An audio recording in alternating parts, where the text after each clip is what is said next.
Donald Trump has fired his embattled campaign manager, Corey Lewandowski. Lewandowski caused a controversy several months ago when he grabbed the arm of reporter Michelle Fields, leaving her bruised. But at the time, Trump dismissed the incident after he viewed a video showing Lewandowski grabbing Fields' arm and said it didn't show Lewandowski grabbing Fields' arm. Fox News host Sean Hannity backed Trump in this, saying, quote, "I've looked at this video 100 times and can't see any sign of..." Then Hannity walked face first into a wall and was knocked unconscious.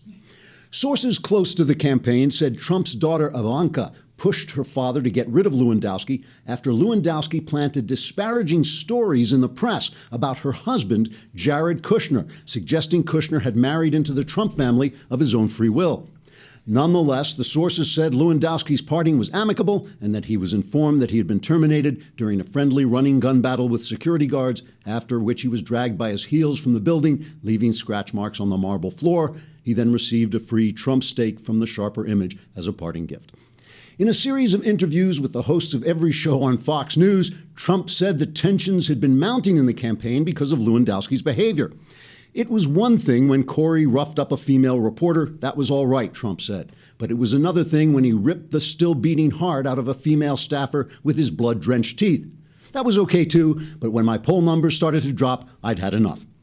Some campaign insiders reportedly blamed Lewandowski for Trump's poor performance over the past few weeks. One knowledgeable source said, quote, "It was Lewandowski who insisted Trump insult a judge for being Mexican. It was Lewandowski who forced Trump to suggest President Obama was in league with terrorists. It was Lewandowski who crept into Trump's room at night and colored his face orange and combed his hair over the top of his head. It was Lewandowski who demanded that Trump babble the same 5 or 6 one-syllable words over and over like a 2-year-old instead of explaining his complex, nuanced vision for America. Now that Lewandowski is gone, everything is going to be great," unquote. In an interview with CNN, Lewandowski said he had been proud to be part of the Trump campaign and was now proud to be humiliated and thrown out into the street like a piece of rotting beef.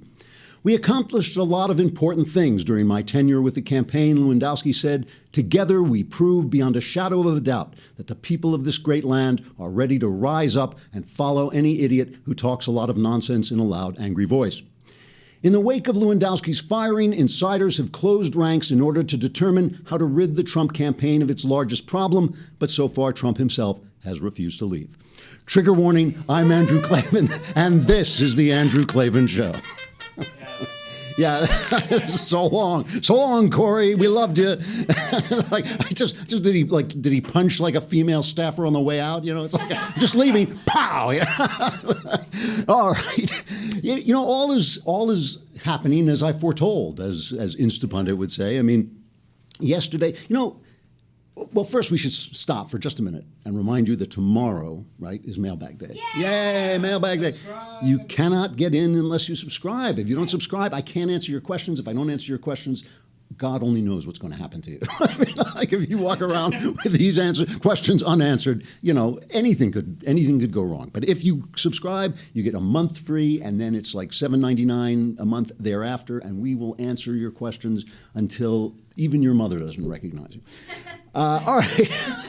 All right. I don't even know what that means, but I just threw that in. So we take a lot of flack on the Donald Trump side, for not liking Trump. And people are always saying to us that we are going to get Hillary Clinton elected. People blame us for everything. I mean, yeah, there was a guy who was, I guess it was a Saturday in Las Vegas, who was arrested at a Trump rally. He tried to grab a police officer's gun.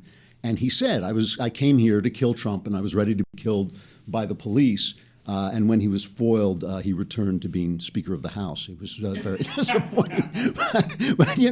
but somebody, it was Tammy Bruce. I like Tammy very much. She's a very bright woman. But she said, she tweeted, this is because of all of that anti-Trump rhetoric, that this happens. Like some nut can't be inspired on his own to go after a guy incite, a guy like Donald Trump who just incites people, gets people all worked up. And we get this all the time that we are going to get Hillary elected. But maybe some Trump supporters ought to look in the mirror, because they are the people who put the one person that Hillary Clinton might beat, they brought to the fore. He's the one guy she could destroy. I mean, I think the way things are going. I mean, we talked about this yesterday, but we've got to talk about it more today because it's the headlines now.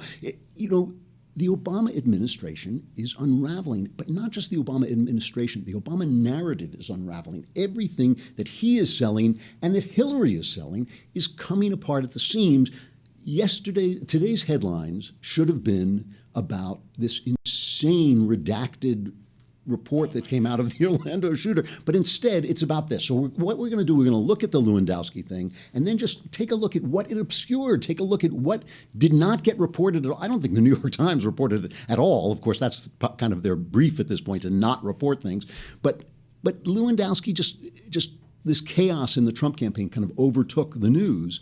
So it was like this perfect storm of not only hurting the Trump campaign, but of helping Hillary and helping Obama, who are at this point kind of in this together because she's running on his record. So let's take a look. We'll look at Lewandowski. The thing was, the campaign had been suffering. Now, by the way, there's a narrative going around that the campaign was suffering in the polls, but that's very hard to tell because Hillary Clinton is rising in the polls as Bernie Sanders people come over to her. So that was going to happen anyway. Anyone could have told you before that happened that the minute she secured the nomination, her poll numbers were going to go up again, and all this, this kind of false walking on water that Trump was doing was going to disappear. So that may not be connected to the fact that he's been saying all this crazy thing about President Obama being in league with the terrorists and about the judge being a Mexican, and so he couldn't decide the case fairly, and all this stuff that it looked on as faux pas, because faux pas have been his whole campaign. He's been running on faux pas, and it's been working. But now that he's out in the general, people are assuming that it won't work. Maybe so, but what it is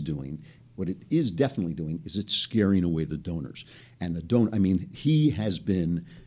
Here's the Wall Street Journal. Donald Trump raised $3.1 million in the month after he became the Republican Party's presumptive nominee, giving him a staggering cash disadvantage heading into the general election against Hillary Clinton.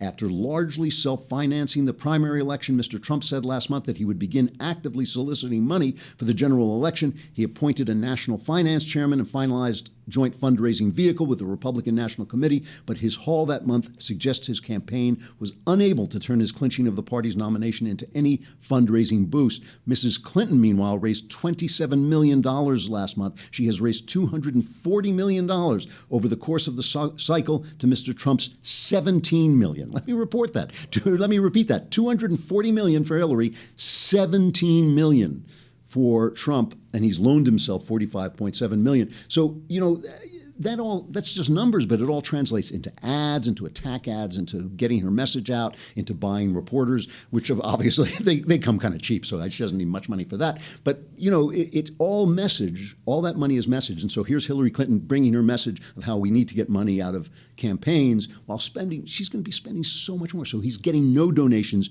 He's too scary. So someone had to go, and it's Corey Lewandowski.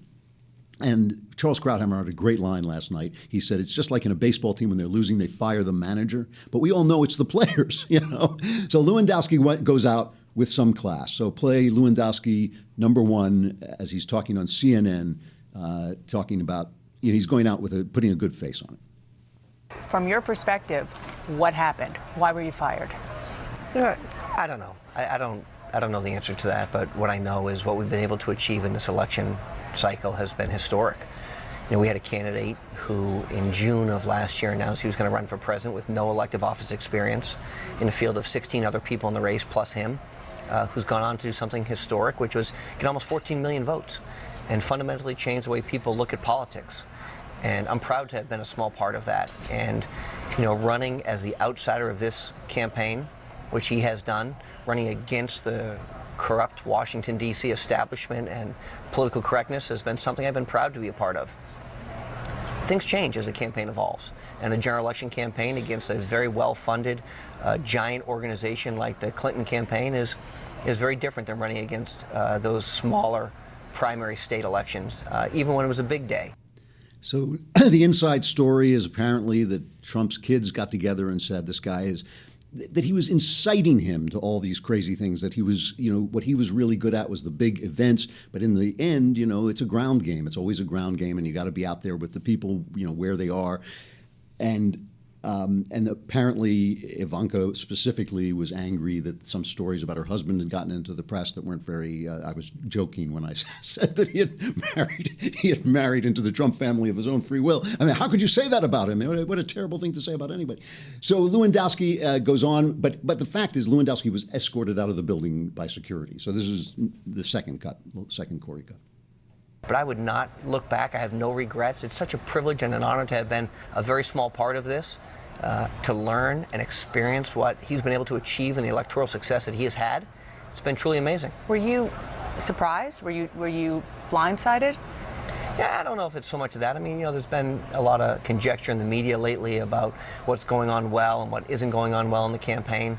I think a lot of that is just the media trying to hype up a campaign. What we have is we've got a candidate on the other side who's under criminal investigation from the FBI that most of the mainstream media doesn't want to talk about. Instead, they want to talk about things that Donald Trump did or said 20 or 30 or 40 years ago.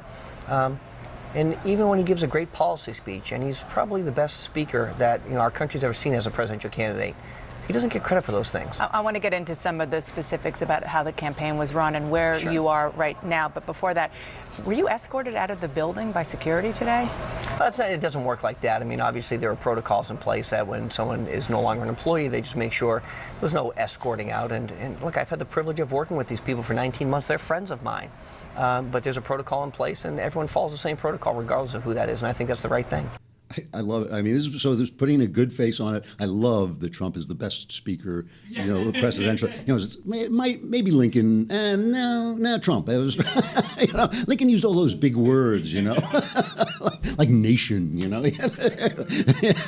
like, I mean, who really knows what 4-score-and-7? You have to sit there and go, wait, a score is 20, and then 4 times, and then plus 7. It's confusing. It's confusing. It's ridiculous.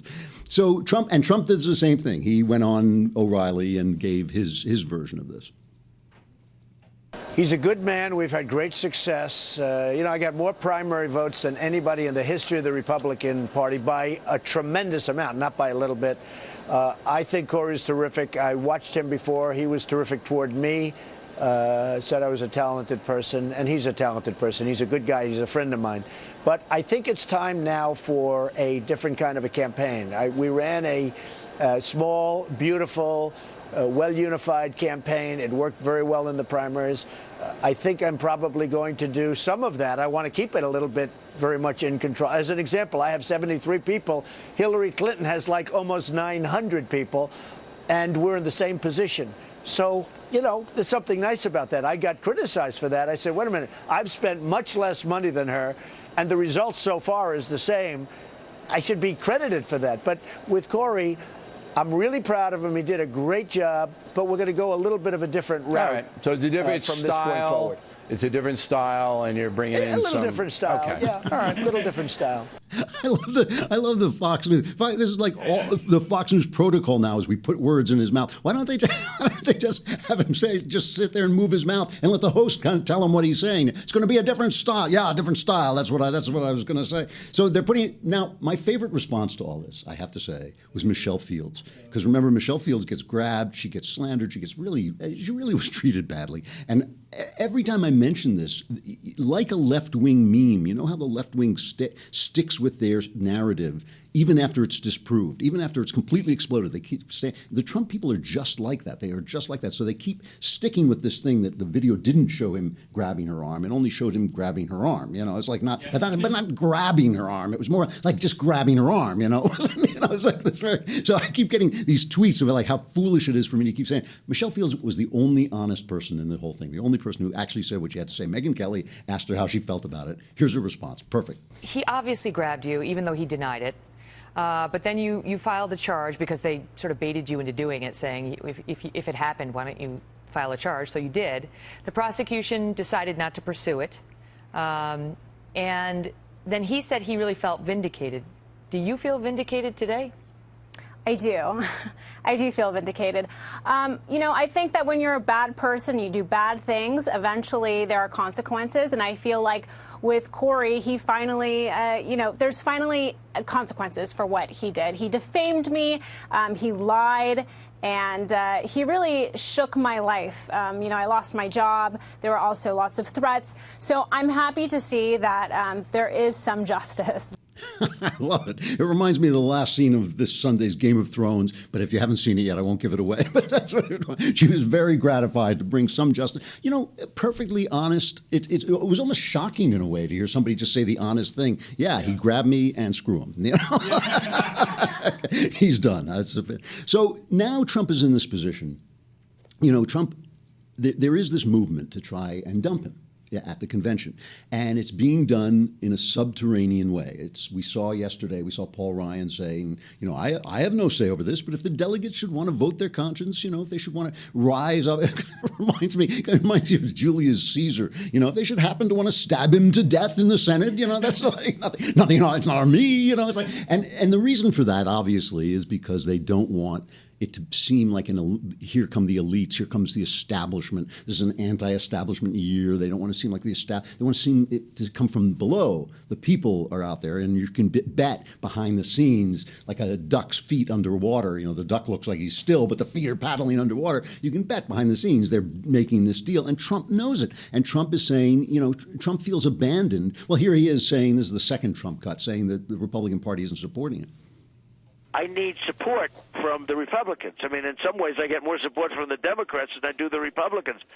Some of the Republicans, not all, some have been phenomenal. I don't want to build that up in one way because I have got so much tremendous support from congressmen and from senators and from lots of other people. But we do need support. And by the way, Reince and the RNC have been terrific. But it would be nice to have full support from people that are in office. I mean, full verbal support. Now, remember, just a couple of days ago, last week, he was saying, well, I'll go it alone, because he can't go it alone. You just can't do it without, especially if you can't raise any money, you can't do it without the Republican Party behind you. And, you know, it's fine for people to say, oh, you're going to get Hillary elected, and, oh, this is all your fault. But people have consciences. You know, people have principles. They have things that they believe in. You know, Ryan has been, as far as I can tell, I feel in public, he has been as good as he can be. He supports him as far as he can support him. He supports him as the party's nominee. But it's clear that he feels like his underwear is on fire. You know, it's clear that he just feels, oh Lord, why have you put me in this position? And, you know, the guy, he has principles too. You know, these aren't little pieces on a chessboard always trying to win. They have to follow their own lights. They have to go home to their wives and their spouses and their children. They have to look at themselves in the mirror when they shave. So, I mean, you know, Trump is making it very difficult. It's Trump that's doing it. It's not Corey Lewandowski, though he was a thug, but it's Trump. You know, it's Trump who is doing this and making it very hard. So what's so painful to me about this is the way it distracts from what is happening in the Obama administration. This Orlando killing, if it weren't for Trump, this Orlando mass murder was like a spark in a tinderbox. It was like a spark in a crate of dynamite. The crate of dynamite has been the lies this administration has been peddling, the false narrative, and the spark has just set that thing off, and it has blown up. And, you know, Barack Obama promised he would be one of the most transparent presidents in history, and he has been transparent. He has been transparently dishonest. He has been a transparent liar. It is, you can see right through him. He's as transparent as you could want him to be. So yesterday, the FBI, in one of the it was humiliating. I mean, I despise this Loretta Lynch. I think she is the most sinister attorney general since the last attorney general. But like, you know, she was humiliated. She comes out and they put out this transcript of the Orlando shooter talking to the police, and it's redacted. It's redacted. You ever play Mad Libs? Remember Mad Libs where they leave out the word? That's what it was like. This is what it says. I pledge allegiance to omitted, you know? Was it the anti-gay alliance? Was it the pro-gun? You know, it's like, I pledge allegiance to omitted. May God protect him, in Arabic, on behalf of omitted. You know, like, who could possibly know what he was saying? So that lasted like a few hours until it finally occurred to these guys that they were standing with their pants down in Macy's window, and like they put the words back in. But you know, it's not like this is. It's not like this is out of line with what the Obama administration does. It's like I think it's only like 2 months ago that the French president, Francois Hollande, was here, and he was sitting, they had him on camera, and they released this. They released this to the press with the translator translating as he's talking about terrorism. Here, listen to this. They just put this out. This is the White House put We this are out a also couple months making ago. sure that between Europe and the United States, there can be a very high-level coordination. But we're also well aware that the roots of terrorism. Et nous devons agir en Irak et en Syrie. C'est ce que nous faisons dans le cadre de la coalition. Et nous constatons que Daesh est en recul. We note that Daesh is losing ground thanks to the strikes we've been able to launch with the coalition. So they said they had some sound issues, but it's such an obvious cut. It's such an obvious. What they cut out was he said we have to talk about the roots of terrorism, Islamic terrorism in Iraq and Syria. You can hear him say it in French, but they cut it out because and they did this. I mean, Benghazi was sort of like this, where they're standing in Hillary Clinton. And for all the corrupt stuff she's done, this is the one thing that I just can't get out of my mind, that she stood in front of the coffins of those people and said to their parents, this was a video. It was a video that did this. And the idea being that they were reacting to us, to our hate, to our xenophobia, instead of having, like human beings have, their own motivations, their own philosophies, their own outlook on which they behave. It's so racist. It's so elite to think that they can only act in reaction to us. What a racist thing to think. What a low opinion of other people to think that these guys don't have their own culture, their own philosophy that is making them come and kill us. It's always got to be our fault. It's the most narcissistic thing in the world. To this day, this is from a Breitbart article, the official White House transcript of a Rose Garden ceremony with the father of the released soldier Bo Bergdahl. Remember the guy who deserted, right? And they traded all these terrorists to get him back, and then it turned out he was a deserter. And they transcribe in this White House transcript every word of Bo Bergdahl's father, except his declaration that he was speaking in the name of Allah, the merciful, the compassionate. They keep cutting this stuff out. And what's so shocking about this is the fact that within hours they fix this transcript. Within hours they put the words back in the transcript. But the point is, they're not just going to lie to you. They're going to tell you that they're lying to you. There's nothing hidden about this. They're not erasing any document. Everybody knows they're telling you. What they're telling you is not that you don't know, but that you shouldn't know. They're telling you not that you don't see, but that you're not allowed to see, that it's wrong to see, it's wrong to know. It doesn't matter if you know the truth. It doesn't matter if you know what words go in the omitted blank spot, because the point that they're telling you is you are not allowed to know it. It is not right for you to know it. It is somehow wrong. And we see this. It's induced psychopathology. It's induced mental illness. We see it when people see the San Bernardino shooters getting radicalized, but they don't report it to the FBI because they're afraid of being seen as racial profiling, as bigoted. Racial profiling itself being an idiot phrase for ordinary observation. We saw it from when the Orlando shooter's employers wouldn't investigate complaints, wouldn't fire him after complaints that he was a toxic guy. Same reason. They didn't want to seem to be anti-Muslim. And we see it, I keep bringing this up because it's so appalling, that we see it in Germany with these girls who won't report the men who are molesting them. And they said because we don't want to seem to be prejudiced against, refugees, against the refugees.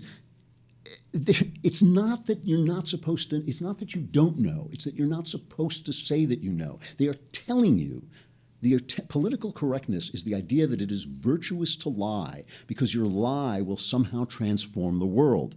That's what they have been telling you. They've been telling you this for 40 or 50 years, that if you lie, if you don't say this, if you don't, the truth about this, there's a wonderful, wonderful column by Bill McGurn in the Wall Street Journal today. Because all of this, of course, is to move the narrative to guns. So yesterday, the Senate voted on 4 different gun measures. All of them went down in flames. There's one still coming back that has a slightly greater chance, but they'll never get through the House. I mean, nobody's going to go for this. It's a kabuki dance.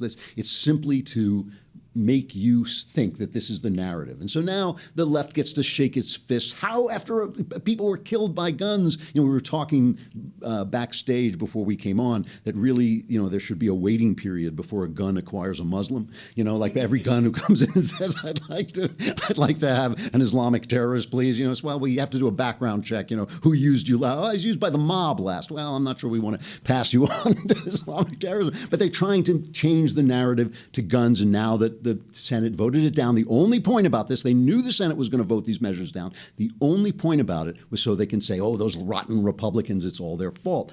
In New York, Bill McGurn writes this wonderful column. In New York, under Mayor Bloomberg, Raymond Kelly, the police commissioner, instituted something that it ended up being called stop and frisk. You talk to any cop, talk to any street cop, and he can look across a room and tell you who's strapped, who's carrying a gun. I mean, I've sat with them and they'll go, yeah, that guy's got a gun, that guy's not got a gun, they can just see it. So what they would do is when a guy was acting suspiciously, they needed some probable cause to go after him, they would stop him, they would search him. Gun violence plummeted. And where did it plummet? It plummeted in poor black neighborhoods where people were getting shot. Gun violence plummeted because not only did they start to confiscate guns, but the bad guys started to think like, I'm leaving my gun at home. I'm not going out with the gun. What happened? The New York Times, all the usual liberal lawyers got out and they sued him. They sued the police department because they said, well, you're searching too many black people. But it was the black guys who had the guns. It was the black guys who were committing the crimes. This is the problem with this idea of racial profiling. So the guns are now coming back onto the street. Meanwhile, the police were also infiltrating radical mosques. Once again, same group, the New York Times in the lead, You can't do that. That's racial profiling Muslims, which they weren't doing, by the way. They were only going after the problem mosques, and they were helping the Muslims who didn't want this stuff coming into their mosque. They were, purifying these places, getting rid of these radicals. So they don't really want to save your life. I mean, Barack Obama has said repeatedly, he has said, more people die falling down in the bathtub than through terrorism, which is a false comparison. It's like comparing a strawberry stain to a cancer. It's like saying, well, you have a big strawberry stain, only a small cancer, because evil spreads if you don't stop it. People are always going to fall in bathtubs. That's always going to happen, but evil can be stopped. It's motivated by humanity, so it can be stopped. But he says, more people die falling down in bathtubs than by terrorism. He can spare a couple of you. He can spare a couple of you if he can get this narrative through into the history books. It's not going to work. It's not going to happen. Reality is a stubborn thing. Reality keeps coming back. But that's what he's, and it is a kind of madness. It's a kind of madness. And this should have been the story today. This should have been the story on every front page. This should have been the story of the collapse of the Obama narrative in the wake of Orlando. And instead, we're talking about Donald Trump and his stupid campaign manager who should have been fired when he laid hands on a young woman. That's the end of that career right there. That should have happened 3 months ago. If it had happened 3 months ago, we'd be talking about something else today. It's incompetence on Trump's part. It's incompetence, and it's also a moral absence. All right. That's what I have to say. Stuff I like. A lot of people were tweeting me about video games yesterday because I mentioned that I put Uncharted 4 on the stuff I like. I have to talk about Game of Thrones a little bit, and I'm going to talk about video games too. I won't give anything away, I promise. No spoilers. This show is so good. I mean, it is so amazing. It's maybe the best television show I've ever seen. And it's a show about power, basically. It's a show about how people will do anything for power, and there are people who are motivated to get power for good reasons, but they all want it. Everybody wants it. There's nobody who doesn't want it. And anybody who elevates himself above the idea of power gets killed. Starts out, Ned Stark gets killed right away, and like anybody who has any sense of honor or that he wants to put something above the search for power gets killed. And that's kind of the theme of the show. And so it's really good because you never know who's going to die on the show, and you never know what's going to happen. It's just really suspenseful, really brilliant. But we were talking a little bit about how games and video games have come up against this problem with storytelling. That video games, there was a long time ago, they started to talk about the tyranny of narrative, the tyranny of the author. And they started to say the author doesn't exist. The author doesn't exist. It's only the reader who exists. And this is part of the whole idea that there's no such thing as truth. There's no such thing as truth, and there's no author, there's no authority, And they started to say soon stories are all going to be hyperlinked stories. They're all going to be choose your own stories. And that was the whole idea of video games in some way, that you would do different things, make different choices, and the stories would have different ends. But it turns out that's not what people want. That's not how stories work. That Uncharted 4 is so good because it tells a story, and all it does is it lets you play the action sequences. It's really just an action movie where you get to play the action sequences and die a few times and get to really have this intense feeling that you're involved in it. The same thing is happening with television. You know, a television show, pick what they call in the TV business, they call it a procedural, is a show where they solve a different crime every week. Every week there's a crime within an hour. Law and Order, that's a classic procedural. Those shows are really more like real life than stories. Stories are about the one moment in a person's life when he comes up against classic stories, or the one moment in a person's life when he comes up against his fate. He comes up against the thing that his character that will unravel his character, either for good or ill. It'll either change him and he'll go forward into the next phase of his life. That's a comedy or a romance, or it'll destroy him, and that's a tragedy. If you think about Hamlet, he can't make up his mind, and that's what causes all the tragedy. If you think about Othello, he makes up his mind too quickly, and that's what causes the tragedy. That's their character meeting the incident, the series of incidences that causes the tragedy. If Othello were in Hamlet, this play would have been over in 5 minutes because he makes up his mind like that. It would have been like, avenge your father, okay. That would have been the end. But real life, in real life, we don't often change that much. Only heroes change. Only people who really commit themselves to happiness and to joy and to the truth, only those people change. Most of us go about our day-to-day life and do the same thing, and that's more like an ordinary procedural TV show. Stuff like Law and Order is like real life. You go and you do your job changes, the stories in your job change, but you remain the same. That's the old-fashioned shows, like, in the 70s and 80s, what a television show was like. These new shows started to change that, and they started to expand. And when you have stories like The Soprano, by the way, the theme of The Soprano is that people never change. That's the theme of The Sopranos. That's why it ends with that blackout. Nothing happens. You just end. That's the theme of The Sopranos. So it was a television show about television shows. But the logic of stories is taking hold again. And what you're getting now are shows that are long. They may last 6, 7 series, but they have a beginning, middle, and an end. And when you have a beginning, and middle, and end, suddenly that logic of storytelling takes hold again. And what we're watching is characters interacting according to their character with the one moment in their lives. And that's what Game of Thrones is about. It's this moment when the throne is empty and all these people converge on the thrones and their character is revealed, So the logic of storytelling is a logic unto itself. It is something that we need. It is not life. Stories are not life. They are something we need in order to live life because they explain life to us. They explain how to find meaning. They explain what the feeling of life is. And I just think it's wonderful to watch as these new art forms like video games and like long-form television are reshaped by the logic of storytelling to become what we need in our lives. The ones that are doing it so well, Game of Thrones, this Uncharted 4. Somebody asked me, everybody always wants to know what I thought of The Last of Us. I'm embarrassed to say I'm only playing The Last of Us now because zombie games keep me up at night. So I don't like to play them. I only can play them just before I go to bed, so I don't play them. But I am playing it now, and I'll report back when I'm done. Anyway, that's stuff I like.